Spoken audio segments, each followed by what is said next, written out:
And I totally forgot. We don't have the rest of that line there. Welcome, welcome, welcome to Charting Your Course. I am Andrew Bartzis, joined by my dual intrepid co-host, Kathy Ma and Debbie Smart. Welcome to the show, everyone. Thank you, Andrew.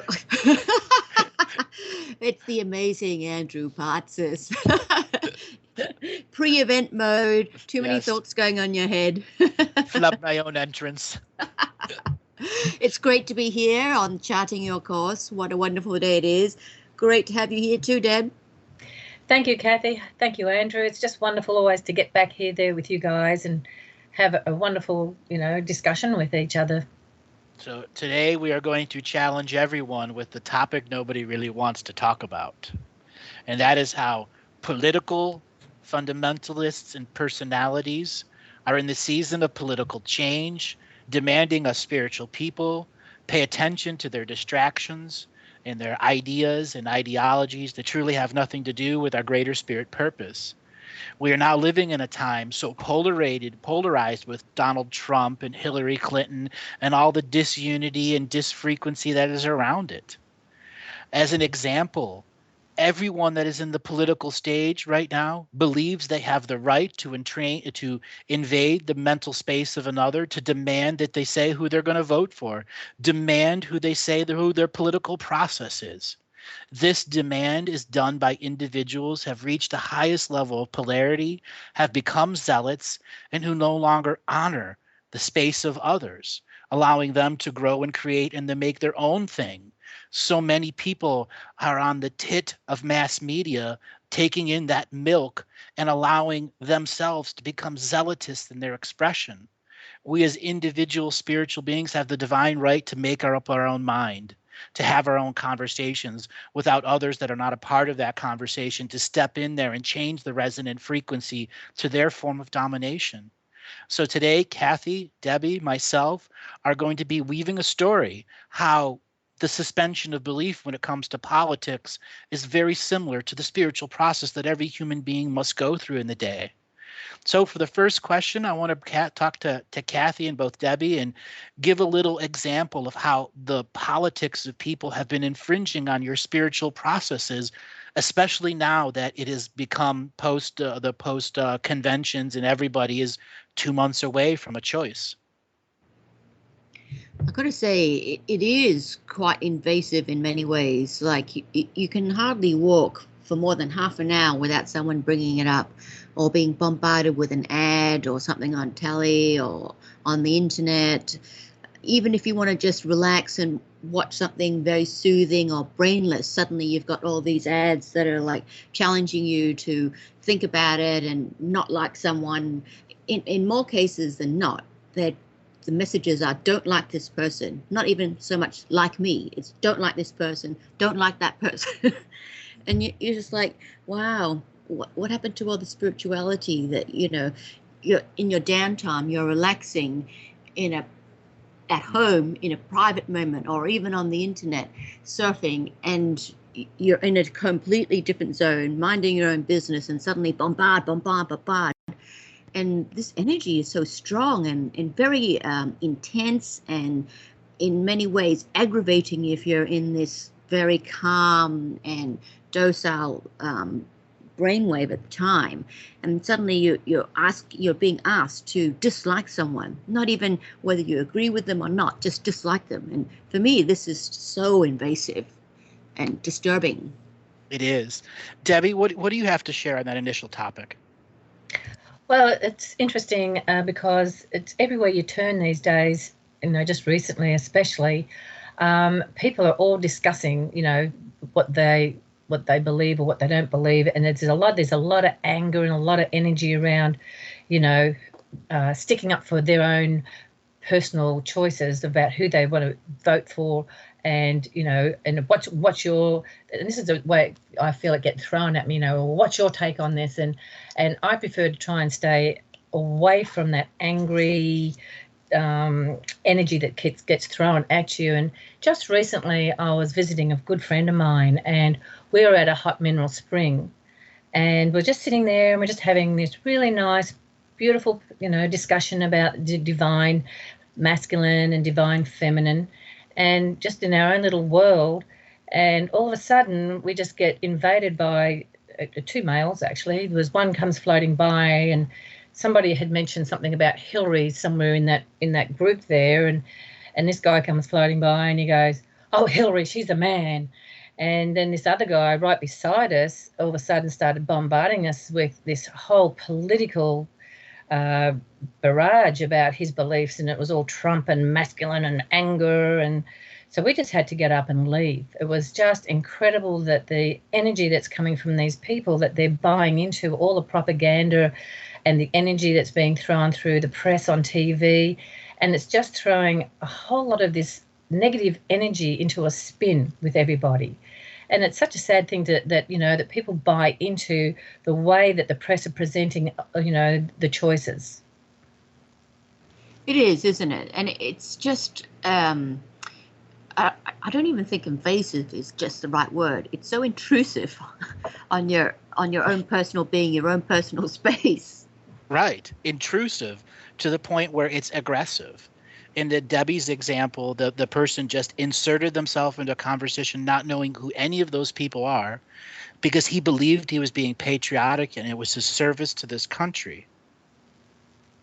Yeah, but the sad thing about it is that these people also take on this really heavy energy that they feel that they have to defend these different people who are up there. You've got your Bernie Sanders as well, and so there's got all these different choices, but there's attitudes that come with that, and I think that they're being influenced by the mass media that's going out there and putting people into this type of way of expressing themselves, and it's very invasive. Right. It is going against the entire grain of spirituality course of development. It is the opposite of spiritual people, where there are no boundaries when it comes to the political processes these last 3 months now.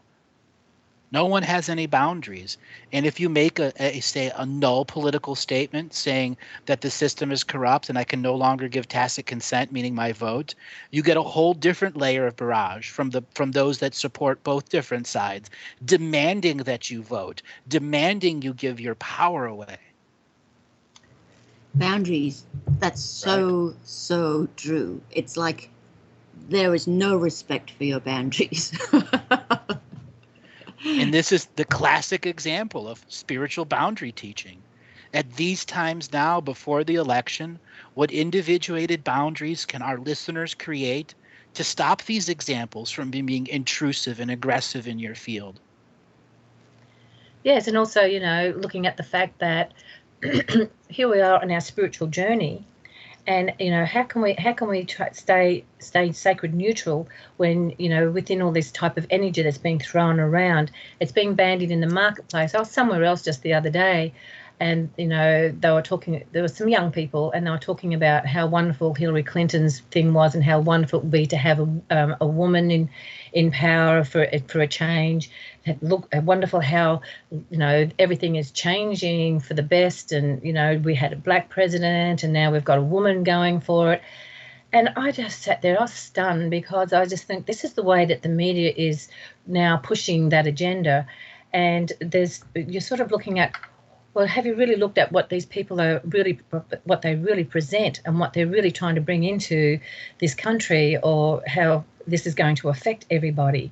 And as though people are just buying into the propaganda of it, and so they're trying to build all these stories. So how do we stay sacred neutral within our own being and just realise that we have to really make some choices here to set up our own boundaries to remain spiritual and spiritually clean, so that we're not buying into all the propaganda that's being bombarded from every aspect in our social and media. Exactly. So it comes down to the common moral code. Do not infringe upon my rights, and I will not infringe upon your rights. Do no harm to any sentient kind. Allow a certain level of no harm, but still allow a level of creation and evolution that still allows your I am awareness to say I cannot cause any consciousness harm. And people in the political process right now are not using those common moral codes that we've defined on many other shows. They believe they are entitled to put imprint into your space. And I mean imprint, their belief into your space, their opinion into your space. That includes the media that Debbie and Kathy's been talking about, as well as the individual people who are standing in their own sovereign power in a belief system of their own moral code that is demanding you to make action now in their presence. That's so It's true. interesting. That's so Yeah. true. This common moral code, it's so true. It's what they believe and what you believe are not necessarily the same. So even though we both do have a moral code, it's not necessarily a common moral code. Right. And that's the biggest thing that we should truly try to expand and discuss as a panelist here, because all three of us, share this common moral code and see so many examples through our private sessions how people are affected by politics or the political views of a partner who's not a spiritual person and a Trump supporter, and the divisiveness it causes. That's so true. I mean, I'm new to living in this country, and so everything I've been seeing is quite new to me. I mean, I'm quite shocked at some of the things that can come out. I didn't know you're allowed to say some of this stuff, just willy-nilly, whether that's in the internet or on telly or getting things in the mail. To me, one of our basic moral codes is all about being a good person. You live by your own moral code. You don't do wrong to others. You try and do as much good as possible. And by not doing wrong to others, for me anyway, it also means you do not point the finger and point out other people's faults, because it's really not within your realm to be doing this. If people want to go and find out stuff, there's plenty of other people that will do it without you pointing a finger. And for me, I look at this and I think about when you as a person are thinking about judging others, how squeaky clean are you in the first place? I don't think anyone's squeaky clean. So no one really can be throwing any stones, because we all live in glass houses.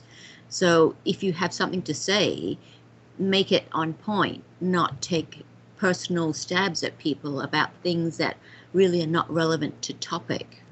Yeah, and throwing little pebbles in a glass house just makes loud noises. Yeah. It's also being respectful, and that's the moral code, is respecting. Everybody has an opinion and everybody has a right to their opinion. It's just the way that you do not infringe on other people's rights. And this is where we have to set our boundaries and say, I don't really want to discuss this because I have a different perspective on this. And, so let's not discuss this. I know that when I was younger and growing up, and all I ever heard was there's three, subjects you don't discuss without getting into an argument, and it's usually like religion, politics, and sex. So everybody has their own perspective and their own ideas and their own choices about what they want to believe in.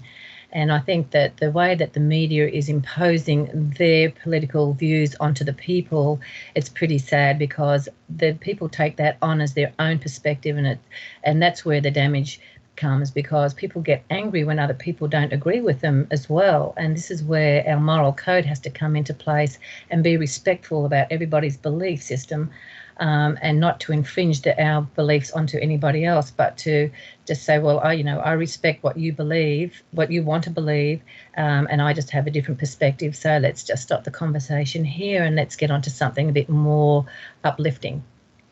Something else is when the political conversation comes up, we must suspend our beliefs. And that is the biggest issue. We must suspend our moral code when in a conversation of political processes, because our moral code is greater than that of the government at this time. We are still commodities traded. There are still sex industries out there that abuse people, so on and so forth, all the negative things that happen in this world. So when we're asked to go and vote, we are asked to suspend our moral code for 4 years and tacit consent agree to a system that is not going to actually represent any of the individuals or create any change that's going to do any good to anyone. No, because it doesn't seem to change. It doesn't matter who gets in. It just doesn't seem to change. There just seems to be a lot of personal agendas. And so we have to really look at what do we want to create with what's going on within ourselves, and what do we want to create into our lives, and how can we assist to create a better reality for ourselves and our family and friends. We make the choice to not have external subjects force us to suspend our moral code. Yeah, very good point. There are a lot of other topics that do it. Politics is just one of those easy ways to create metaphors for us to understand how often we are asked to suspend our moral code every day Oh, and to function in the reality. Yeah. It just really amazes me that, you know, how people can be easily led through the public media system so that they listen to an opinion, and it's really a really controlled type of opinion that's being thrown out there for what they want people to believe or to accept. And so we have to really make these moral choices within ourselves. Do we accept these, or do we have our own opinion that we are going to keep our own moral boundaries? When we go to movies and then we watch the X-Men or Benjamin Bratt or any of those movies that are out there, there's a suspension of belief that allows the story to take place. Politics is no different. Government is no different. Corporations are no different. Buying a product that's supported by slave labor is no different. We suspend our moral code and allow instant gratification to take over our choice points. Yeah, and it's just amazing how hype can really get people's emotions going too, and they allow their emotions to run away with certain situations in all those areas, Andrew. It's just really wonderful to know that there's other ways that we can handle this and deal with this in our daily life. Yes. So, Kathy, I got a question for you. You know, what kind of examples can you see in your own life where something or some state or organization was asking you to suspend your moral code to operate within it? Or, you know, some example of how, you know, you couldn't operate some way, you know, the way you were, you had to function with them.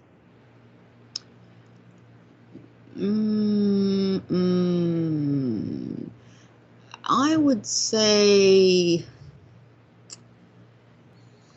one of the ones probably is, you know, these surveys that you get, right? And for me, like, again, being new to everything, I'm not even sure if I have to do half this stuff, but I have definitely been sent surveys where I'm being asked, what is my political affiliation?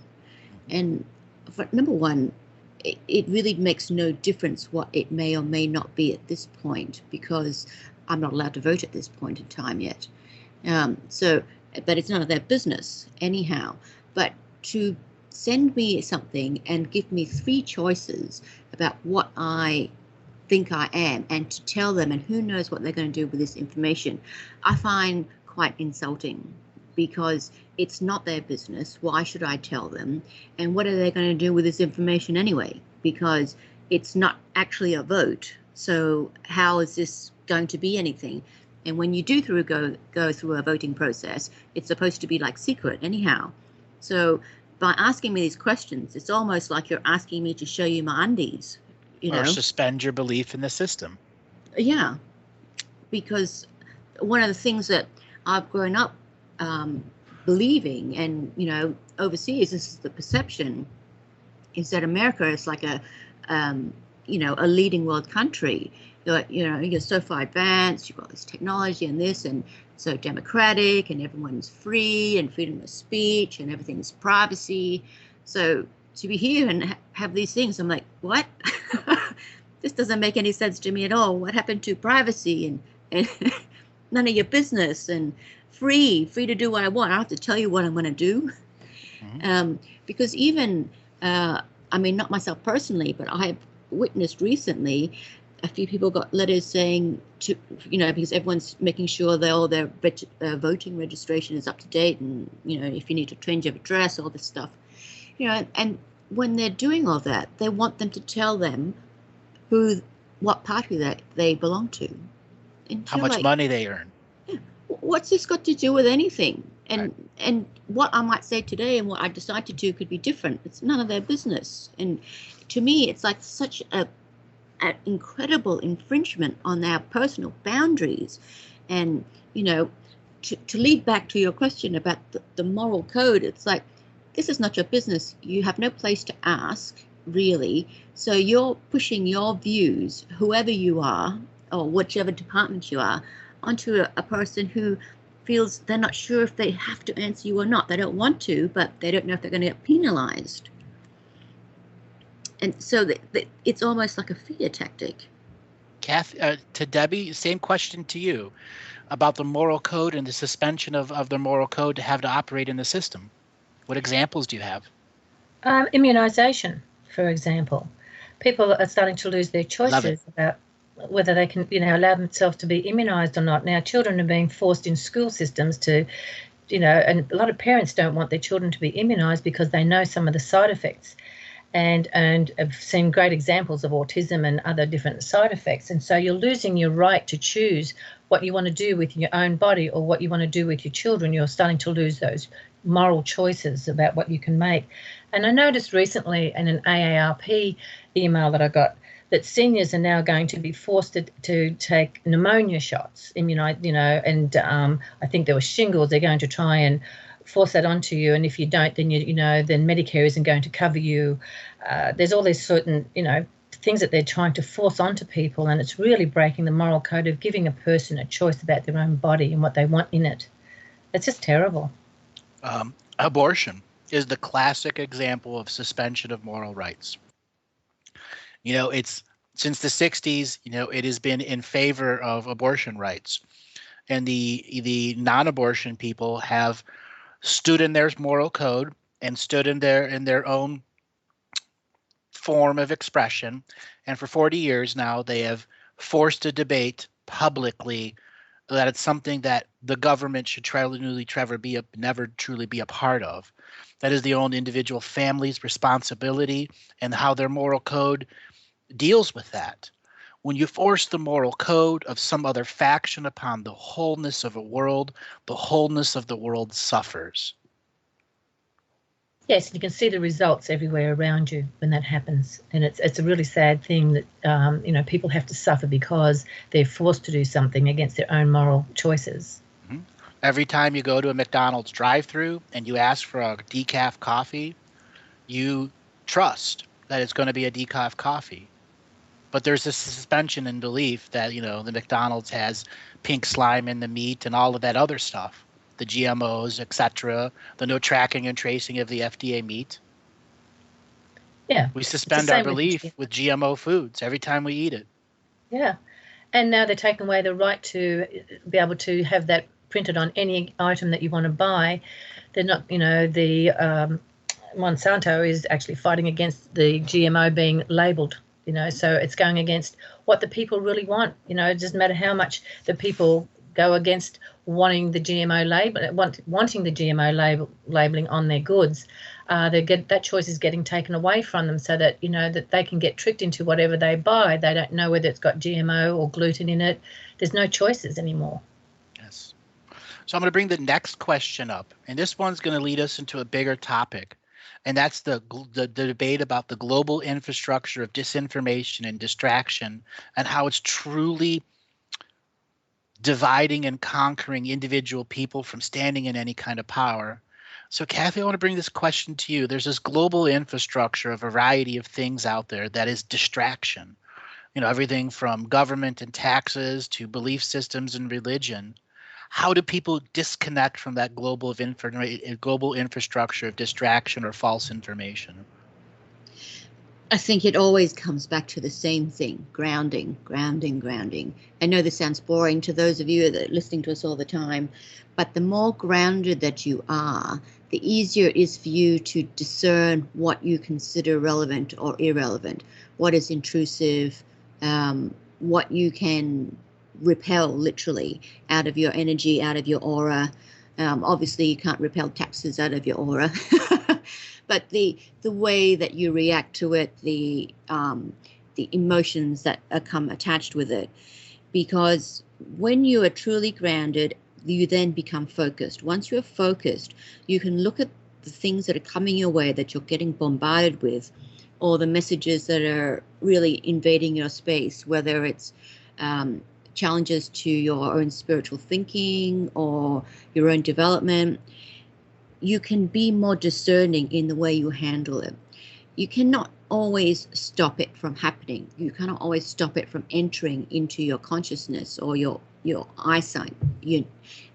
But in a way, you can, how can I put it? You can get it to just be on your periphery and not attack your main or assault your main senses.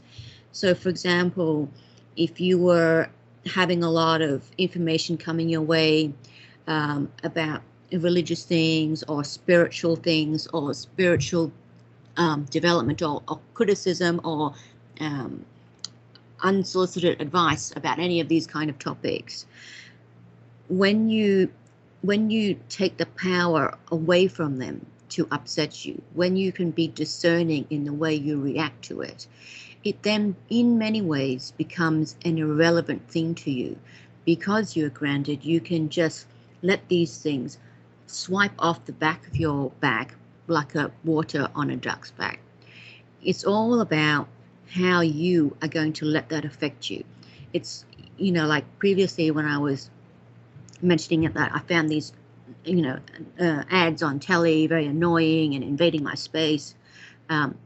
We're coming up to the break. Can you all please hold on, and we will revisit this topic when we get back after these messages. Welcome back, everyone, to Charting Your Course with myself, Kathy Ma, the amazing Andrew Bartzis, and the phenomenal Debbie Smart. And remember, you can get a private session with Andrew, Debbie, or myself by contacting Tanoch at galactichistorian.com. That's TENOCH at galactichistorian.com. And we'll be able to get to the bottom of your issues and help you see a better way ahead. And for those of you that would like to learn more about Andrew, please check out his website, which is andrewbartzis.com. And if you'd like to learn more things about Debbie and what she's been up to and the services that she has, please check out her website, which is innerdimensionhypnotherapy.net. And if you want to keep updated, please join her subscriber list. And if you'd like to learn more about me, please check out my website, which is kathyspearlsofwisdom.com. That's Kathy with a K. And now we come back to what we were talking about, which was all about the suspension of belief. Yes, I was just thinking, I was getting so enthusiastic about my example. I had to it was good to have a few moments to calm down. I know that feeling, Kathy. You come back from a break and you're like, oh, it's all blank. Yes, but maybe that was a good thing. Yeah, we were talking about letting go of distraction and disinformation and how it terribly affects people in the now times. Oh, yes. I mean, it really does. And, you look at things and you hear things and it just distracts you to that point where you can't think. So when you are more grounded and you can be more discerning, you can control how you react to these situations. So as I had mentioned previously, you can treat it like water on a duck's back. Just let it roll off. Because the more you can do that, the more that you're actually taking back your own power. The more that that other people and their words and their images and actions do not have the power to upset you. It's like every day you wake up and you think, they're not even them. Only I have the power to do something to myself, to make myself happy, to make myself sad, to make myself angry. What am I going to let through in my energy today? Exactly. What are you going to let through in your energy today? Debbie, I bring the same question to you about the suspension of belief and the global infrastructure of disinformation and distraction and how it truly is creating harm in our current environment. Well, one of the harmful things that I see with disinformation is what we get in our products that we buy, in food products and even, our facial products or underarm deodorants and stuff like that. There's so much disinformation now about what really is in there and what harm that they can do. And talking about distraction, you will see that everywhere now with social media. Everywhere you go, you'll see whole families in a restaurant all just sitting there looking at their iPhone or iPads, playing games. I have that problem when my grandchildren come over for Thanksgiving. They're all sitting there with their iPads playing games with each other. So I've set a rule now so that the next time they come, they're going to leave that at the door or I'm going to put them in a basket and they can do that later. But It's just a breakdown of communication is happening in a lot of areas now, and it's really causing a great harm within family units. It's creating a lot of separation, because you're trying to talk to somebody and they've got their mind totally captured into electronics. It's so sad to really see that takes such a precedence these days. And there's a time and place for everything. We can prioritise and say, even with our children, we can set time aside and say, okay, between this time and this time, you can play your computer games or whatever it is. But, dinner time, we're going to sit at the table and we're going to communicate and see how, where we all are at. I think that the society now, the way everything is unfolding, it's really creating a lot of dissension, a lot of disconnection, a lot of discordance within family members, because they're losing that way of communicating. And in loss of that ability to communicate, we must suspend our moral codes to live with even our own family members.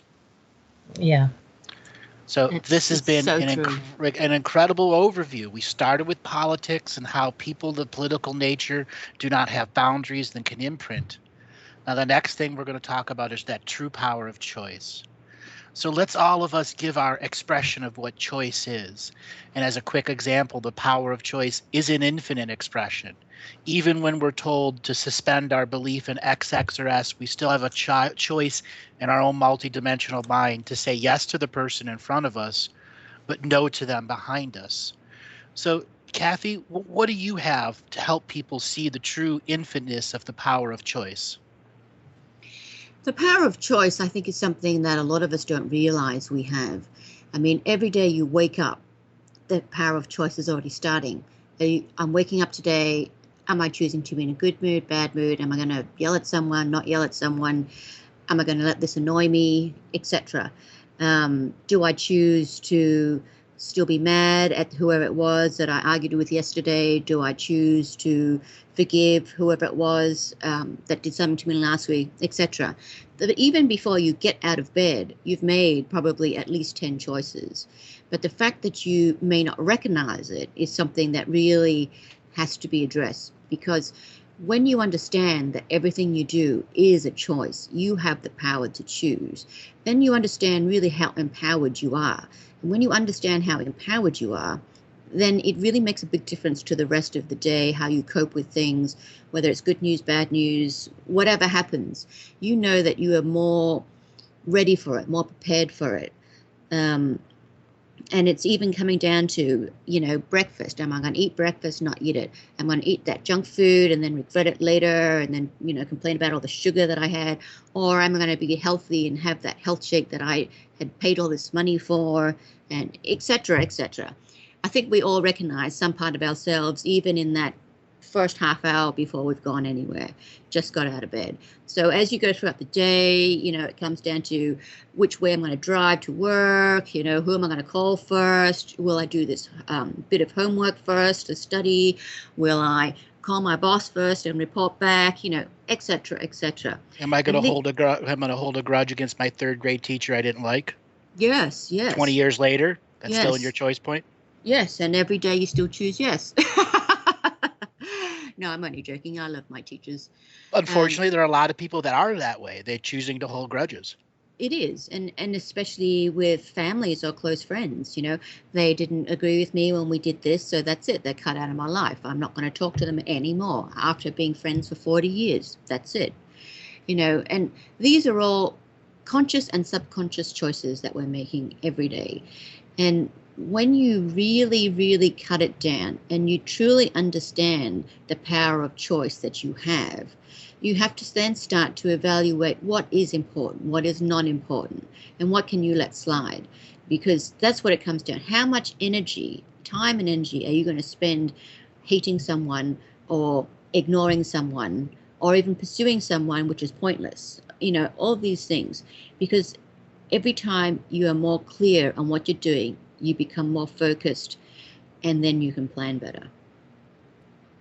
Once you're able to plan, you have the power of future choices that you can make now, that you can begin to empower yourself when that choice point comes It's a simple choice to make instead of not a hard choice. And one of those examples is, let's say, somebody you've been holding a grudge with, and each day you make up the choice and say, I'm breaking the power of the grudge that has over me. I am forgiving myself of creating the grudge. And then when that person you have a grudge with comes around, there's suddenly no charge. That is so true. You put that very well. Okay. Debbie, I bring the same question to you. The true power, infinite power of the choice, and what words of wisdom about choice have you learned? I've learned a lot, especially in the type of work that I do. When I'm doing past life regressions with people, they get to a point in that past life regression where they make certain choices in their life. And a lot of the times towards the end of it, when I ask them the question, so if you had made a different choice, how would that outcome be? Because people get caught up in being a victim, and a lot of the times when they go back into a past life regression is they go back to see where they allowed themselves to be a victim, and they're carrying that particular problem into this lifetime. And so I get them to actually really look at the choice that they made. So take, for example, a person who didn't have the power to speak up. And the question I would ask them, and their whole outcome were they were total victims because they never stood up, they never expressed, or communicated what they really felt or what they wanted. And in that type of situation, when they're in that regression, they're in that deep state, and their higher self can give them all those true answers. That's so amazing for me to see and observe every time. When I ask them, the question is if you had made a different choice, how would that life have been different? And all of a sudden there would be, oh, well, I would have got married, I would have been happy, I would have had children, I wouldn't be in this situation, whatever it was. And it all boiled down to the choice that they made and what outcome that came from that choice. And so in today's way of life that we have these same choices to make.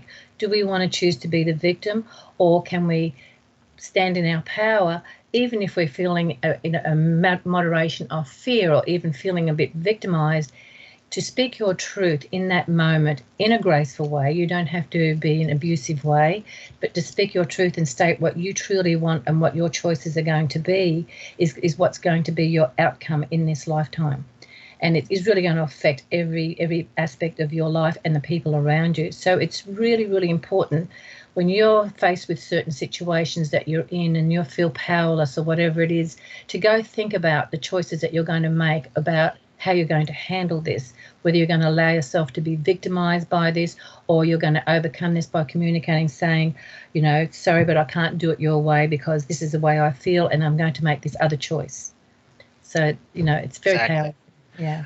On another scale of synthesizing what Kathy and Debbie have said, there are certain times where people explain to us, or things try to say, we have no choice.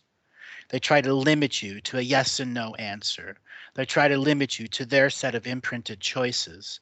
Politics is one of those examples, and spirituality is another one of those examples. Two antithetically opposite expressions. Whenever anything deals with absolutes, it is the way of the darkness and the transformation of light into darkness. When everything is allowed in the choice point, it is light transforming darkness into light.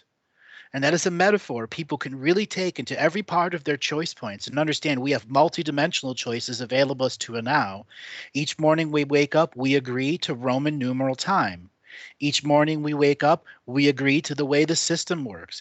Each morning we get up, we allow the choice of tacit consent in a multitude of subject matters. Each time we go to our work, we are in a process of suspension of belief of the natural I am being we are, working in a society that is ultimately using money as an exchange for balanced system. There have been many people who have made the choice to return to the natural way, to go au natural. That was a deeper choice, to disconnect from a system so that they could evolve on a greater level. We are at a time where we need the powerful people to step up and make choices in their own temple of themselves within the hierarchical system in the concrete jungles. We need to be as infinite as possible. We cannot be limited to the monks in the caves guiding the way our world is going to ascend. For the monk in the cave is still not as fully educated as the young man on the street that is street smart, knowing the way that the streets work completely different than the way the world in the mountain works. Each and every day we have an infinite amount of choices. And I make a challenge to everyone that's a listen out there to make a list of your top 100 tacit consent choices that are exactly there every day you get up. To look at the nature of your reality and say, what layers of choice do I have over my reality that actually can make a difference to my emotional well-being and the quality of life that I'm going through? That's awesome, Andrew. And also, you have that revocation, to disconnect from the corporations and governments. And that's a really wonderful revocation that people can do. Okay, so I'm going to actually read that now. Just 1 second here. It is an awesome one. So everyone, take into context what we've just talked about. Politics, religion, choice points. And what I'm going to read is the revocation of government. And it'll have a little bit of different perspective in you as we've used this process. All right. I call to all spiritual contracts that exist within my past, present, and future beings, selves, in existence in this dimension and time stream, and all time streams above and below the Earth-centric sine wave of coexistence. At this exact moment, in the ever-present co-creating moment, I summon all DNA lineage ancestors to create a unified, proper spiritual cord of equity, so I may find remedy and resolve with all contracts that have inserted fine print during the pre-birth and birth process. I hereby revoke all spiritual contracts that deal with all government personalities, elected and unelected. I revoke all spiritual contracts with all family crest-based government systems. I revoke all rights, duties, and responsibilities to all government entities that use my votes as a means of energy harvesting. I revoke all spiritual contracts with every senator, congressman, ambassador, Supreme Court members, presidents, vice presidents, and all cabinet members. I revoke all spiritual contracts with every branch of government for all of my past, present, and future lives. I do not consent to the rule of the privileged few. I revoke all rights, responsibilities, assumptions, presumptions, and signatures that retain me within the entirety of any or all government organizations, family crests, sacred geometry buildings, monuments, memorials, or military bases. I hereby revoke all spiritual contracts with a corporate-run government. I do not consent to any form of corporate government that harvests energy from its people. I hereby revoke all spiritual contracts with the Federal Reserve families. I revoke all rights, assumptions, responsibilities with every member of the Federal Reserve in exchange for value system run by any government or corporate official. I revoke all spiritual contracts hidden within our government's exchange for value systems. I revoke all spiritual contracts with all government offices that use sacred geometry crests to maintain power or insert fine print in soul contracts. I revoke all rights, privileges, powers, assumed and unassumed, consented and unconsented, with every federal law enforcement branch that uses Federal Reserve energy to support the system of domination and control. I revoke all spiritual contracts that create consent for the government committees to determine the quality of my life. I revoke all rights, duties, responsibilities for all government systems that write laws that affect my spiritual contracts without my direct consent from me and my total DNA lineage ancestors, past, present, and future. I revoke all spiritual contracts that enable the government to use time travel as a means of domination and control. I revoke all rights and duties of all time traveler personalities, operations systems, past, present, and future. I demand the immediate return of all government time travel personalities to the right and perfect timeline. I revoke all rights with all technologies that alter dimensions, manipulate time streams, or do harm to any sentient life form coexisting in Earth's timelines and dimensions. I do not consent to timeline wars. I do not consent to mass propaganda. I do not consent with war-based military and industrial complexes. I do not consent with the use of military to dominate and control our people. I hereby revoke all spiritual contracts secretly interwoven into every law, past, present, and future. I do not consent to the passing of laws that affects my soul family migration, soul family immigration, or systems that prevent me from uniting my complete and total soul family. I demand the instant return of my soul family that has been denied the right to coexist me for all of my past, present, and future lives. I revoke all rights, rules, and laws that define my soul as a soul family as a 3D matrix level. I return all definitions of soul family status to the Earth Mother. I revoke all rights that label soul families with sacred geometry and linguistics that cross dimensions or realities. I revoke all spiritual contracts with all form of sacred geometry linguistics, past, present, and future. I do not consent to the use of sacred geometry linguistics as a means of energy harvesting. I do not consent to the use of sacred geometry cities, infrastructure, linguistics, or artwork for the purpose of domination and control. I hereby revoke all spiritual contracts that enable the government to dominate and control all people on any timeline or dimension in Earth's realms. I revoke all assumptions and presumptions of power and caste system. I revoke all spiritual contracts that define sentient life as cattle or commerce. I do not consent to my life force being used for any purpose that does not heal Earth Mother and promote unity consciousness among all sentient kind living and coexisting within Earth Mother. I hereby declare Earth Mother is now in dominion with me for all forms of global government, interpersonal relations, or galactic relations for all sentient kind existing and coexisting on Earth Mother's realm. I call forth all ancestors to honor this reading of my free will and enter it to the Earth Akashic record for all sentient kind to understand our freedom comes with the use of free will at all times. That is Wow. very powerful. Yeah, I could feel that power. Oh. Power of choice. In each and Mhm. every statement was a power of choice. And each choice had a myth behind it.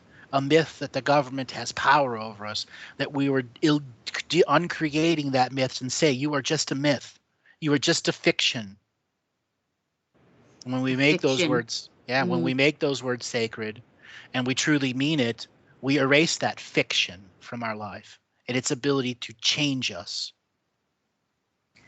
As I know, when I've read that myself, I could feel the energy that had been keeping me locked into that system. I actually could feel the energy leaving my body, and it was so freeing because you're making a choice that you can disconnect yourself, and so that way you're not so controlled. You have more choices over your own power, and you can empower yourself. Just by doing that revocation in itself is just so powerful and a great disconnect from being controlled like that. Kathy, what are your views on what I've just read and how it illuminates the different layers of choice that we have? I think that what you have encompassed is just so wide-ranging. I mean, I think most of us that are considering, what choices that we have, what choices are we making all the time, we think much more basically, as in basic concepts, whereas you've listed out some things that are just well beyond what you would even think of in the everyday life. So I think it's very good to have something like this because it really makes you think about all those really subtle choices that you're making without even knowing you're making them. Exactly. The subtle choices that we silently nod our head and agree to through tacit consent. Exactly. I mean, to put it simply, it's like in the old days, you might go to a website, you look at something, you're consenting to look at it, and in the background, they're downloading dialers onto your internet, onto your computer. Mm-hmm. And that's basically the same kind of thing. Without being shown what everything is, you're subtly agreeing to all these things without even realizing it. Exactly. And we take the power of subtleness back with choice, of being present, knowing we are more than we've heard, read, or studied. And in that moment, we do not have to make the ignorant choice of tacit consent. We can make the greater choice of allowing the world that's around us that projects at us to believe something, but in actuality, we are at a core a different being. That we do not have to conform in our core. We can yes, and glad hand the people around us so that they will not invade our space anymore. And we're done. We can clear out their energy and return to our code and not have to suspend our moral code in any way, shape, or form, or suspend our power of choice while other things are trying to act in power around us. That's what I love about the revocation, Andrew, because in our daily lives, we have to, every time we sign a check or whatever, we're actually signing a contract with the banking system, with the monetary system. And so it's quite something that we need to do regularly is to read these revocations to keep disconnecting those tentacles of energy that are connected to us and take away our personal choices. All right, that's our music, Debbie. We'll be back just after the break and continue this conversation. Okay. Welcome back, everyone, to our second hour. Kathy, Debbie, we've had an amazing conversation that has led up to the power of choice, how contract revocations could help illuminate our boundaries, how politics is so divisive that it is making a suspension of our common moral code, because those of the zealots that are in the political process believe and demand that we must adhere to their reality. Now we're going to a next level where the power of choice about the learning and self-healing and self-nourishing of what it takes to change oneself. And many times throughout the shows, people have heard me say, if you're not journaling your process, you're faking it. I want to bring that simple statement to both Kathy and Debbie and have them expand on the concept, if you're not journaling, you're faking it. Kathy? I think that journaling is very, very important. And you can call it whatever you want, but basically it's something that you should be doing daily and writing down your thoughts, what you've been doing, what your goals are, your dreams, etc. It's a very important milestone for you to be doing so that you can keep track of your journey. And even if you feel that your journey, especially your spiritual development journey, is stalled or even going back, that in itself is interesting and worthy of putting down. Because what is super crystal clear to you right now in this moment and what you're going to remember a year from now are completely not going to be the same thing. And it's a very good way just to chart your own course to see where you are, how far you've gone or not gone, or indeed, even if you've gone around in circles. But if you don't take a true accounting of what's going on just for yourself, then how will you even know how far you've come? Not only that, how will you know you've gone anywhere? Good point. How will you know you've gone anywhere?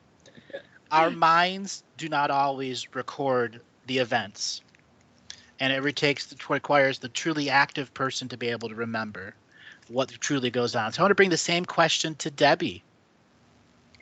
Right, Andrew. I was thinking about that earlier when we were just having a slight discussion about it, how important journaling is. And over the years, I have moments where I can go sometimes for a week, and then when I look back and think, oh, I should have made the time and put that time aside, because there's certain events that happen in your life, and not only just our amazing insights of events too, but sometimes different problems that surface. And I've gone back, I've just found another book that I was journaling probably about 5 or 6 years ago, and I was flipping through that journal. And I was like, wow, was I really going through all of that? And these are the realizations that I got from that situation. And I'm looking at where I was 5 years ago to where I am now. And it's such a different way of that I think about things now and perceive things and experience things. So it's so important to really do keep a journal of your deep thoughts and emotions, and not always just your most amazing ones, but even your slumps. Even when you go down into a dark slump, to write it all out and just see yourself coming out of that. So when you finally come out of that slump and the realizations that you've got that put you in there, I find that sometimes people talk about getting depressed or going into depression. And basically how I see that and experience that for myself is that we're depressing our emotions or our experiences, and they're really deeply in there.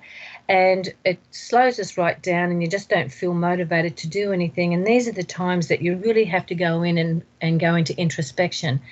And sometimes if you can just pick up a journal for when times were just going so amazing, or you had some amazing experiences or realizations, and read that and see how far you've come to other, those experiences. And you may be experiencing some negative thing that's going on right now, but when you start looking and following your path and your journaling and see where you have been going and what you have been experiencing, I find that you can find yourself uplifted by that and know that this too will soon pass, and that, there's more wonderful experiences coming. And I just think that journaling is one of the greatest ways that we can keep a tab on our own growth and our own spiritual journey, and see sometimes how we've even gotten ourselves out of situations. You know, sometimes you forget that you've gone into a bit of a slump, and then you go back and read a couple of days later how important that was to go through that time period and what you really got out of that, and the realizations where it brought you to, and to a greater understanding, you know, where you can move forward from that situation. And so we can utilize our journaling to encourage us to move forward. That's so true, especially even chronicling your own thought process at the time, because often our own thought process changes over time. So just to see what things you've used to help you decide now as opposed to 3 months from now can really be very interesting. Yeah, it's really wonderful to, you know, to keep just to keep that journal and going back and reviewing from time to time. You're not always drawn to do that, but even your dreams, sometimes I've, you know, written down some of these really amazing dreams I've had, and then I've written down some of these other ones, and I'm thinking, how come I can have some amazing dreams and I have these other horrible things that you wake up all stressed out about, and you wonder, what did I do to create that, and where am I picking that up from? And then I realise that, you know, I've had my Wi-Fi still on all night, your TV hasn't been switched off at the wall, and you could be being influenced, and maybe these dreams aren't even your dreams, that you're just being influenced by streams that are coming through your reality.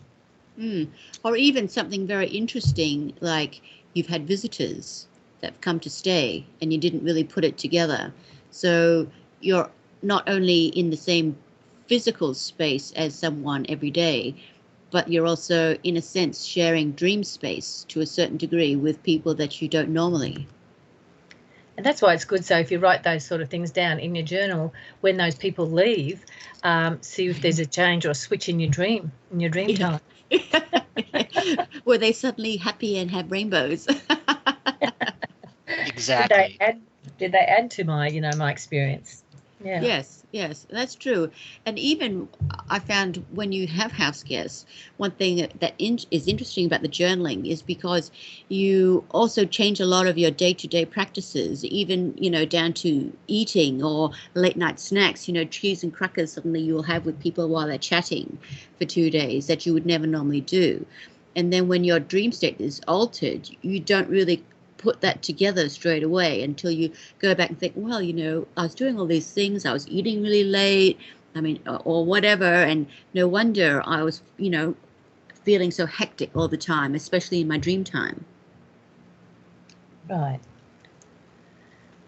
So the next part here, we are going to read something else. Kathy, would you want to read? What we're going to do is read out one paragraph. Each of us are going to read out one paragraph, and then what we're going to do is dissect it for the audience. And what we're going to do is we're going to go to andrewbartzis.com, and you're going to go to the Insights tab, and you're going to click on the one that says Journaling. These 9 paragraphs here are like in a contract revocation, describing everything that's stopping you from journaling and all the stuff that you get out of journaling, being able to see a variety of internal processes and illuminate them through writing. All right. Journaling. Thinking you can do it all by memory. Coyote is tricking you with the greatest joke of all. It is our ego that demands the belief we can recall every fact without coloring or redacting. Our past selves color our perception, and memories clouding details that could be leading to healing or change. The ego wants static reality, not change. When change comes, our ego looks for methods to stop the change or to subvert it with old habit patterns, limiting the amount of time or life force we're able to invest into ourselves. So let's break that apart a second. Debbie, what did you hear in that one paragraph? Coyote is tricking you. I forgot to unmute myself. Sorry. It's a coyote. Yes, it's tricking me again. So really, I find that really interesting, you know, when you're talking about the ego in that paragraph, and how it can color our perception. And so when we journal things down, we can actually look back and see where we were deceiving ourselves, or whether we were in our truth, whether it was our ego coming forward. So that gives us an opportunity so that we can change it. or change our our perception about how we're being in the moment now. And so I think that's where the journaling in that first paragraph really brings out that point. So for me, when I hear coloring your experience, one of the classic examples that I can use that everyone understand is you caught a fish when you were 9 years old, and each year the fish gets a little bigger and a little bigger and a little bigger until the original story is no longer seen. Right. And so that's where our ego is, right? So we're looking for methods to try and change that are, when we're journaling, don't let our ego take over what we're journaling, but try and look at it in more of a true perspective. Or just allow the ego to write, and then you see it coloring, you see its style, you see its authorship in your own work. Right, and you can see where you're at with your life then and make choices to change that. So, Kathy, as you were reading, what were you feeling or experiencing and thinking of? You know, it was very interesting. When I was reading it, it was really reminding of some of the things that I do to myself in many senses. Like, you know, our past selves color our perception and memories, clouding details that could lead to healing or change. For me, this was a very powerful thing because I am very guilty of a lot of this kind of stuff, especially as you get older. And it's not only, in a sense, rewriting history to make yourself look better or feel better about things happen. It's about things that you've done or said or not said that you're, in a sense, I don't want to use the word ashamed, but things that you regret. So instead of being honest with yourself about how something was a mistake or should have taken a different form of action, I kind of rewrite that to suit myself so that I don't feel guilt at all. And that's guilt that I inflict on my own moral code, my own morals, rather than other people's. Which eventually turns into a self-suppression or self-torturing system if it's not dealt with. Yes. And, you know, the more as you get older as well, you get better at doing this. But then at the same time, when you start to recognize it, you also get better at thinking, you know, that really wasn't quite true. Right. Let me look at what I did. And okay, that was not good, but there it is. And then let it go and move on. Right. Take the charge away from it. Mm-hmm. Take the polarity away from it. Allow it to be its teaching of the past, and know if we fall back upon it, that is the example of habitual habit patterns or old habit patterns that are limiting the amount of time and life force we're able to invest into ourselves in these times of now. Very much so. And you really don't have to give yourself an excuse at all. It's just acknowledging it, recognizing it, taking that energy off it, and then, you know, if it were to happen, something similar were to happen in the future, you're better armed to deal with that situation for the second time. Better armed with knowingness, because you can see the pattern. Yes. So Debbie, do you want to read the second paragraph and then we'll discuss it? Okay. A well-defined path requires us to journal our evolution and co-creative moments with the divine working within us. Continuing on a path where you do not record yourself is the essence of self-deception. This is the ego at work. It's the job of the ego to impose limits and redact memories. The self-healing path confronts the ego so we do not limit ourselves when healing is necessary. Self-healing requires a time of forgiving, accepting we can change, then acting with real integrity to change, knowing that parts of us will be in conflict with that new way of being.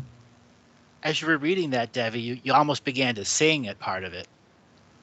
A little finge in your voice. What do you have to reveal in your thoughts? Well, while I was reading that, it reminded me just what Kathy was talking about, and realizing that, you know, we do have these self-imposed limitations that we put on ourselves too, but this gives us a chance to really confront ourselves, and where we're limiting ourselves by, you know, self-delusion in a way sometimes, that, you know, we can try and excuse something off or put a different, you know, slant on it. and then realize that, that's not the truth, the truth of what I've just written, or the truth of that experience. Is there some way that my ego is trying to cover up that experience so that I feel, a lot better about it?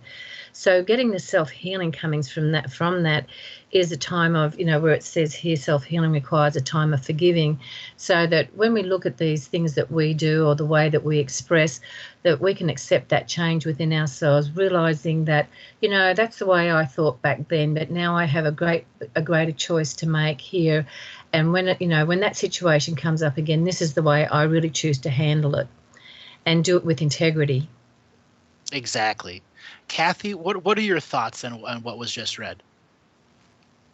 I have to say that it was kind of overwhelming. In a way, I couldn't really explain to you why it feels so overwhelming, but I guess maybe part of it is the essence of the self-deception. I mean, this is making me look in the mirror about some things which it's just prompted in my memory, where I'm like, I almost had a tear in my eye because you discovered a multidimensional moment in which you suppressed yourself, allowed the ego to take over, to color a past experience, and to allow self-deception as a way of moment, even though you've healed it, but you recognized it.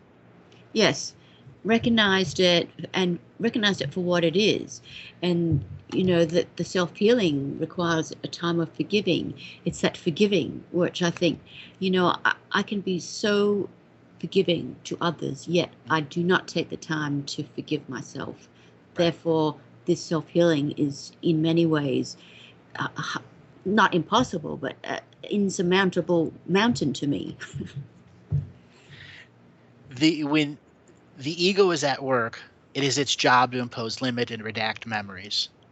When I was writing this, I had to look for the exact word to define the ego's purpose when it came to why people wouldn't journal.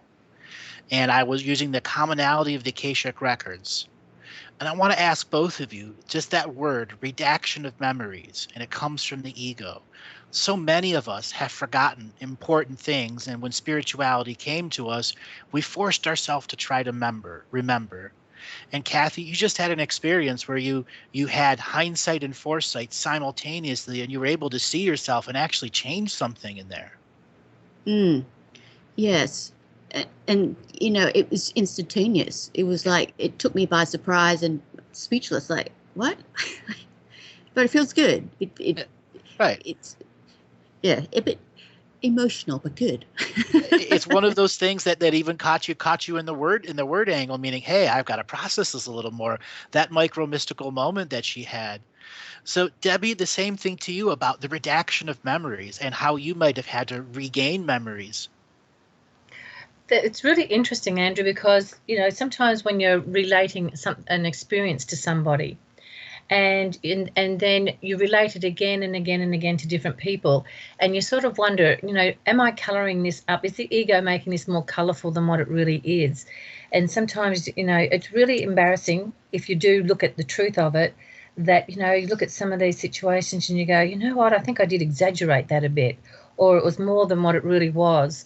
And so this is where we really have to take stock of ourselves. So when journaling is the same thing, when we're journaling down our experiences or our feelings and everything, how true are we being when we're putting it on paper? Or is there an aspect of the ego still trying to hide an aspect of ourselves in that writing? And so, it really makes you stop and look. I never ever thought about it that way before. Yeah, that's why we do these special shows, and we try to get people back to the original concepts of what spirituality means, back to those fundamental things such as grounding, journaling, praying, the most simple one-word things we all got to do every day. Mm-hmm. All right, I'm going to read the next paragraph. Is the third paragraph. Dealing with the covert motives of ego means you have to confront old habit patterns, demeaning your healing process. The use of drugs, jealousy, hatred, any victim mentality are habit patterns needed to be dealt with one by one. Each repetitive habit pattern must have a healing time in internal meditative dialogue, helping us to understand why these habits return, even when our highest intent is to heal. we need to continually to remember healing is a process and not an event.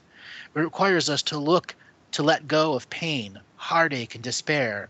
It requires us to relearn the process of loving ourselves unconditionally. And that is the biggest teaching of journaling. You love yourself so unconditionally that you will record all of your colors, no matter how dark or how bright it is, so you can see the many middle shades of gray. So true, Andrew. Like when you're reading that, it's interesting how things trigger off little different memories and stuff. And I'm looking back at it. I was looking back at my journaling when I first met my husband. And I remember there was a situation, and I wrote it down. I was really avid about putting a lot of stuff on paper that I was going through at that time. And I realized that, what I was journaling, when I came across that journal not so long ago, and I just thought, oh, this is really interesting. And I was flipping through it, and I looked at it, and I was like, oh my goodness, I was going through a bit of jealousy at that time. Mm-hmm. And I realized that, where some of my weaknesses were, all my insecurities were. And I realized, now how much I've grown because the trust is there, and spiritually have done a lot of more cleaning and clearing within myself. But it's so interesting when I was looking at my attitudes back then, what I was writing, I was like, oh my God, was I really thinking like that? Was I really like that? Mm-hmm. But it's so wonderful to look at and then realize that there was a lot of ego still in there, but how far I've come compared to back then, like 12, 15 years ago. The honesty of the ego gave you a gift in your future. Yes. Kathy, what was the thing that you got out of that third paragraph? I would say very similar to Debbie, actually, like the honesty of the ego, recognizing jealousy within myself, because, it's really not a pleasant form of ourselves that we want to admit is there. I mean, we may know that we have envy, but jealousy is a completely another kind of foreign being that we like to think is somewhere else, not within us, because we're too pure and spiritual. And to when you do realize that you do have that jealousy and you must face it, it's very tough, because it challenges yourself to look at the less positive sides of yourself, and then to really work out that the things that you tend to be jealous of are usually very petty. And yep. Then to know that you're capable of such pettiness is depressing to a certain degree. But then that's the ego, because being able to acknowledge that jealousy does exist is very human and is very normal. I mean, who amongst us can say they've never had it? No and one. It creeps up on us from time to time, even today, and mm-hmm. You suddenly think, wait, whoa, where'd that come from? Mm-hmm. In fact, I'm not, but why am I feeling like that? And you have to sort of have a look at what's going on for yourself, and what do you feel that you had unfulfilled that you would feel like that? Right. And often it's got nothing to do with that particular thing. It's something else that's pushed you to feel like that because you're just not paying attention. Exactly. So when I was reading that, I added my own, and I have another thing. At the very end, it says loving yourself unconditionally. And I'd made the statement, if you love yourself unconditionally, what's stopping people from writing? And when I was reading the Akashic Records, trying to come up with the right set of words that would be in a frequency that would last for a long period of time, as people trying to go through the greater process of recording themselves in the brutal honesty of what is their habit pattern. So just like Debbie, have a gift in their future, the brutal honesty of their ego, writing in their sacred book like that. Having hindsight in that future time, or even having hindsight as you're writing it. I cannot tell you how many times where I was writing something and the ego took over, and I would, whoa, let it write, observe it. And then you see its actual its process inside your neurons. And there you can come to unconditional love with it and completely stop that egoic pattern. I mean, that's the big thing, isn't it? Being able to recognize it and then still be okay with it. Recognize for what it was, Yeah. Right. Healing is a process, not an event. Witnessing it is the event, and the continuing process. All right, what do I do with it now? You don't just hit it in the head with a wrench and say, you're done, ego. Ta-ta. Well, we continually have situations that arise in our life that, sometimes can trigger some of these negative reactions, and then having the foresight that we've been through that and where we've come through that, we can recognize it a lot quicker, and so that we can have the choice then to say, you know what, I'm not going to let the ego take over at this situation. I choose not to allow myself to feel anger or jealousy or inferior or whatever it is that comes up for you, these negative emotions. Because I think that when you're looking back on those journals and you're making those choices to change, you want to change that. You don't want to continually be stuck into swinging backwards and forwards, being a victim, powerless and whatever, but to recognize them a lot quicker from our experiences and from journaling. It gives us that opportunity. Yes. Journaling. We've been doing it since we've had the ability to create what the concept of a journal, because the ancient caveman realized they couldn't do it all in their head. And we are the same right now, unable to do it all in our head. To continue to believe you can stay in your head and not write down any of your thoughts, do all of your math in your head, is truly the ego running your frequency. In such a way, it's keeping you static, unable to truly change, unable to use the longer term logic, one that sees through long term observation, like the passing of the seasons and the movements of the stars.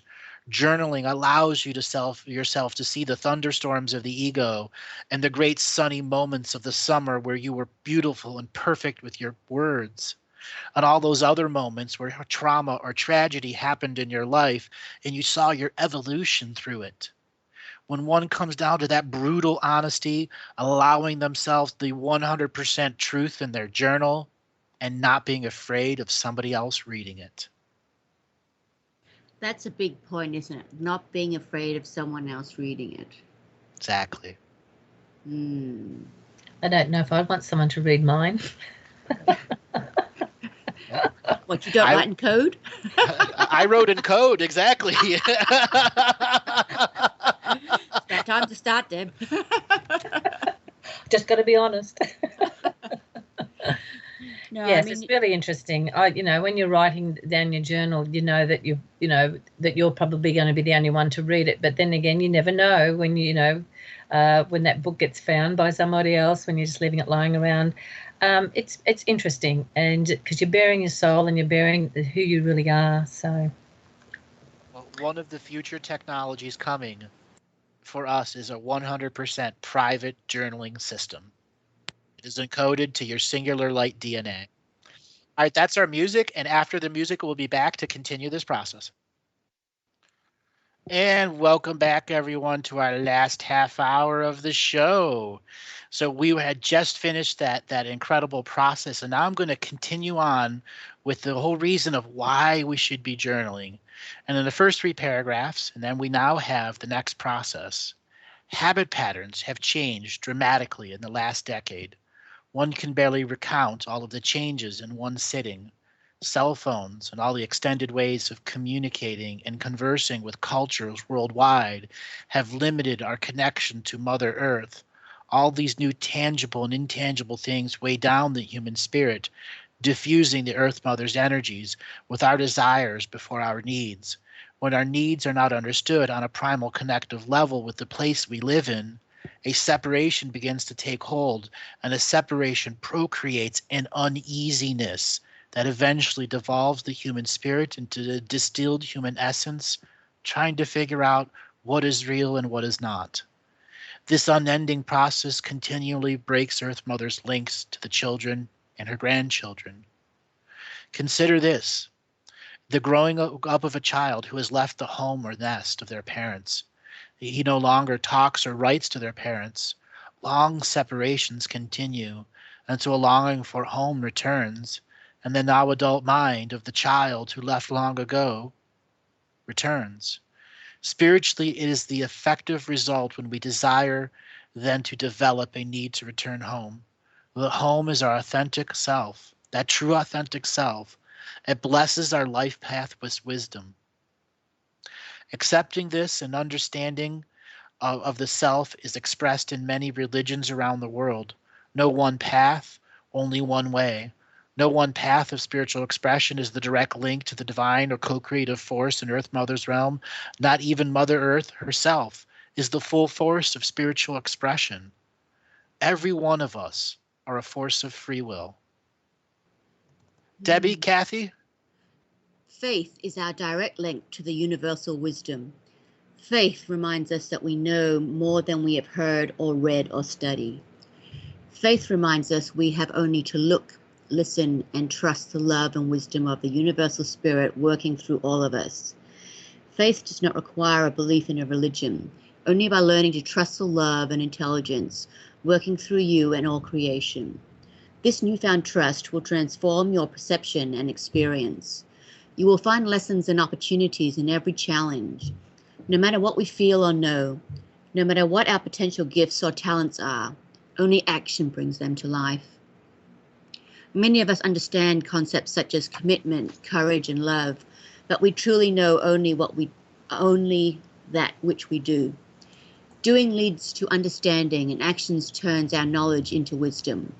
Action teaches us to overcome both inertia and impatience by acting on our courage, clear intentions, and commitment. Every action or inaction contains the seeds of its opposite. There is a time for action and the time of inaction. The way of the two-legged has come to a generational jump in wisdom once again. Every human incarnating in this world has a great journey ahead of them. The next leap into evolution is similar to the process of returning home to a sacred space within each of us. This is a time of newfound innocence interacting with all living things. And there's a quote, "Many of us understand concepts such as commitment, courage, and love, but we truly know only that which we do. Doing leads to understanding, and action turns our knowledge into wisdom." Some special words there. We all got to learn to journal. Yeah. Definitely. So, Kathy, what stands out to you first in the finality of what we read? For me, a lot of it is about faith. Don't worry about that noise if you can hear it. There's a lot of thunder where I am. It wasn't me or my stomach. So faith. It really is one of those things that it defines who you are. You might not think about it a lot because faith is something that is you, or how you define yourself. But what you really believe in, what you choose to believe in, what that entails, all the thoughts and the actions and the morals that go with it. It's really all encompassing, and it's all about who we are without even realizing. And to be able to have faith in ourselves, in everything around us, in the universal spirit, it's a true testament to ourselves that we do have this kind of faith. Even as I was reading it, just to say that word out loud made me feel good. It has that positive feeling towards it. It's got that feel-good factor, and to know that I have faith. And it doesn't matter what I believe. As long as I believe it, it's good for me. And there's so many ways we can apply faith to journaling. The writing of prayers. A prayer journal is just as powerful as a regular journal, because in the forum or stage of prayer, we can allow our belief to have more freedom. We can allow more parts of ourselves the latitude to express what might be our suppression in currency or in mental values. Faith is that direct link to the universal wisdom. But the two-legged here, all of us who are coming to this generational jump, we can no longer truly stay as human beings on this world without expanding our full knowingness of what's around us. Our history is in so much shambles that if we don't record our own history, We will fall victim to those who will write our history, just like our ancestors have done before us. That is the mantle of responsibility when one chooses to journal, to be your authentic self, to be a gift for all your ever-evolving future selves. So true, Andrew. And what I got out of this as well when we're reading that is that there's just not one way to do something. There's not just one spiritual path of expression. There's a direct link to the creative force on Earth's Mother, and we all have our own way of connecting with Source. And so it's learning to recognize that spiritual force and our spiritual expression within every one of us, because we do have the free will to choose which way and how we want to, embark on our spiritual journey. And so what we need is to have a clear intention and commitment to what we're doing. And so to carry this through so that there's a time for action to do what we need to do. And then there's a time for just relaxing and having, Recreation. And recreation. We all need to have some joy and fun in our life. It's not all just serious go, go, go. So when it comes to journaling, everything that we have read here, everything we've discussed about, those are the things you got to include in your journal. The true freedom of being able to do it. Even if it's material that is egoic, or you're actually, empowering or emboldening the ego in some scenario, just so you can see how it would react within that form of writing. When I was writing these things and trying to truly discover how can we get people to get into the ego and learn from it, from a form of self-observation, the way I read the Akashic record is I am observing the Akashic record of this world and 20,000 other worlds simultaneously. And what those all worlds share is all of their esoteric practices use journaling as the most basic form of understanding who we are as an ever-evolving person. Some do it at a very advanced level where they can raise their intelligence quotient, that IQ, thousands of points. That is what we can do through journaling, raise their physical intelligence of the now by becoming so hyper creative with ourselves, but still in balance and not allowing polarities and charge to take us into the realms of the ego where we lose control. But just like a motorcycle, we rev up the engine and let some smoke out of the tires, knowing we'll not fall down, knowing full well that allowance of this does not include the eventual submitting to ego and losing control again. Because so many people are afraid of their ego, they will not deal with it in any way, shape, or form. It is just a river in Egypt. We can also start to get in touch with what our ego is and what it's doing. And if we can really get ourselves spiritually balanced, we can use our ego as an ally and to measure ourselves with. I also like what you said about submitting ourselves to ego. I mean, I hadn't really thought of it in that form before, but you're quite right. Yeah, it's one of those subtle truths we all have around us. We let our ego out like a dog who runs out after the mailman at times, and other times we don't want to let it out because it's a different social scenario. Don't tell everybody. Exactly. Oh, that's so true, isn't it? You put it in a real everyday example. That's very good. But you do. I mean, at some point, it's like letting the dogs out, isn't it? Just like letting the dogs out. They got to stretch their legs. Yeah. They got to bark. You can't keep going to them anymore. I tell you every day, mailman, don't come here. Yet every day you come. Exactly. Every day you come. How many times must I tell you? But that's exactly how the ego works as well, isn't it? Yes. It's like, how many times do I have to tell you? I tell you every day, don't do this. I guess we're all human at the end of the day, and it's good to be able to laugh at it. It's all fair to say we can now share the experience with all dogs that have chased after the mailman. Yeah.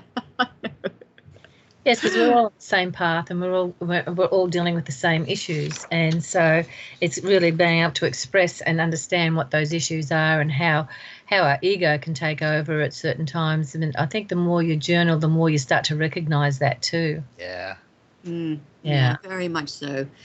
And even being able to talk about with others makes you realize you don't have to chastise yourself that much every time, because it is a normal, everyday human, I'm not going to say fault, but a human character that a lot of us have, and we all struggle with it here and there.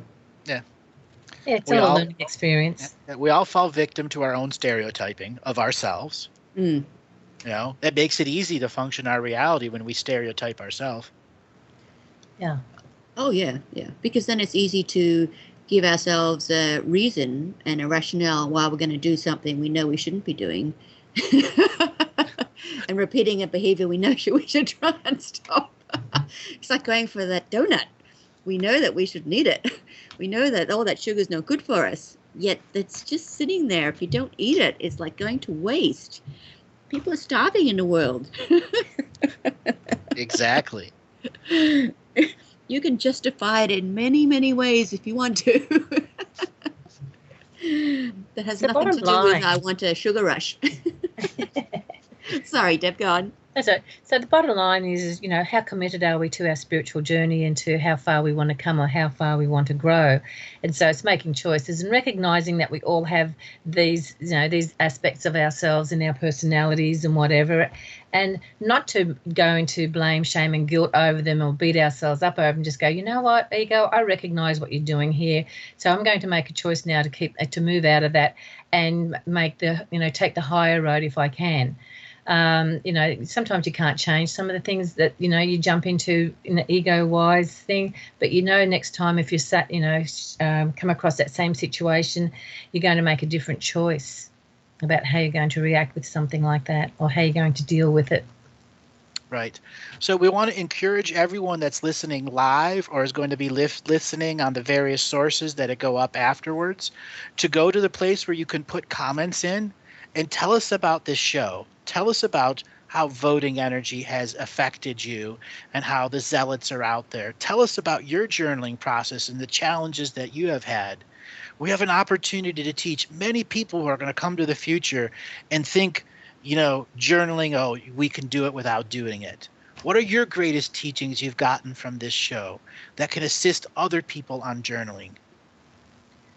So true. And it would be wonderful to hear everybody else's comments because so many people are affected by the social media right now with the political situation. So it would be interesting to hear how people have now are reacting or the different insights that they've gotten from listening to this show about this different perspective on it. Exactly.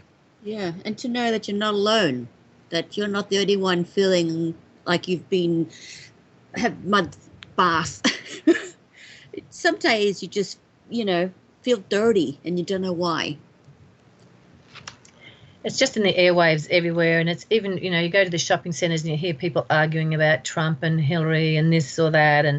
And it's just learning to switch off and stay grounded and stay in your own sacred neutral situation and within yourself and just recognize who you are and what your belief systems are, and that you don't have to engage and take on these energies that are being, directed at everybody here at the moment. Exactly. So I'm going to read one last part here before we go off air. And this part is about the healer. Mm-hmm. And I'd like people to journal about this, to write in the comment section, whatever source that you guys get this in, be it Facebook or whatever. Okay, here it goes. What part of your spirit talent won't let you take off the saddle and reins of being tamed with responsibility? What is responsibility?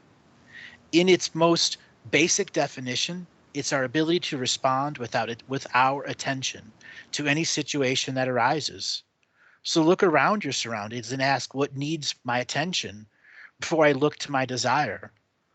What internal needs do I need to take care of before I take care of more responsibility?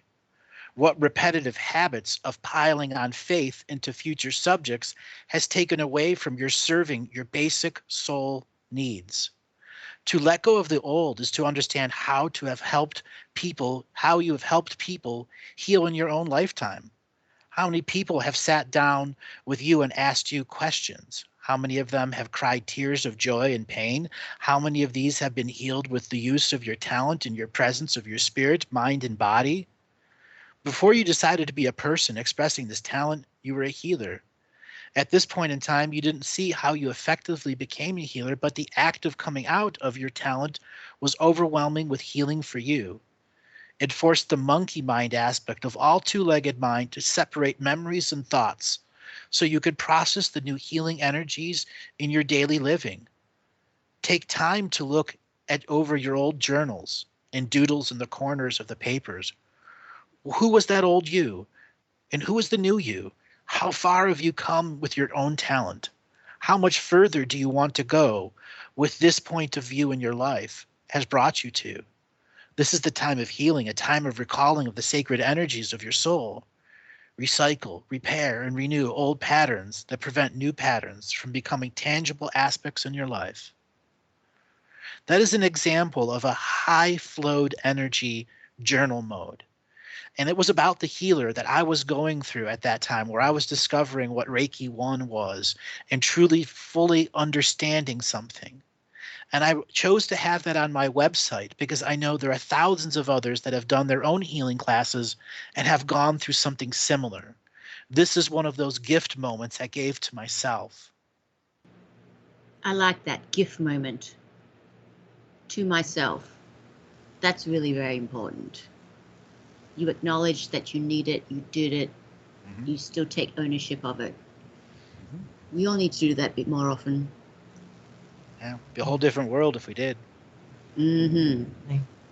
Wouldn't be all the Trumpers out there blowing their trumpet. I said that's the thunder outside my window.